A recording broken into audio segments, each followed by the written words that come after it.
নমস্কার বন্ধুরা, তোমরা সবাই কেমন আছো? আজকে সুইটিস ফানি স্টোরিজে একটা নিরামিষ রান্নার রেসিপি নিয়ে এসেছি। প্রথমে দেখো, ভিজানো ছোলার ডাল, কাঁচা লঙ্কা, আদা, নারকেল, নুন, চিনি, হলুদ, এটা ভালো করে ব্যাটারটা আমি পেস্ট করে নিয়ে তারপর ব্যাটারটা ভালো করে ফেনিয়ে নিয়েছি।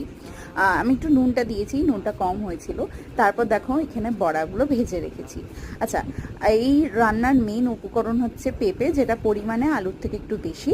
আর আমি সময় বাঁচানোর জন্য ওটা আগে থেকেই একটু নুন জলে সিদ্ধ করে নিয়েছি। এবার দেখো, জিরে, শুকনো লঙ্কা, তেজপাতা, সর্ষের তেলে ফোড়ন দিয়ে আমি আদা, কাঁচা লঙ্কা বাটা, জিরে, ধনে, হলুদ গুঁড়ো, টমেটো কুচি দিয়ে মশলাটা ভালো করে কষিয়ে নিয়েছি।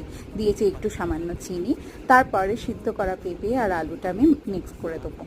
আচ্ছা, ভালো করে কষে গেলে এর মধ্যে দিয়ে দিচ্ছি গরম জল, যতটা আমার গ্রেভি লাগবে। একটু টেস্টটাকে এনহ্যান্স করার জন্য আমি কাজু বাদাম গুঁড়ো দিয়েছি।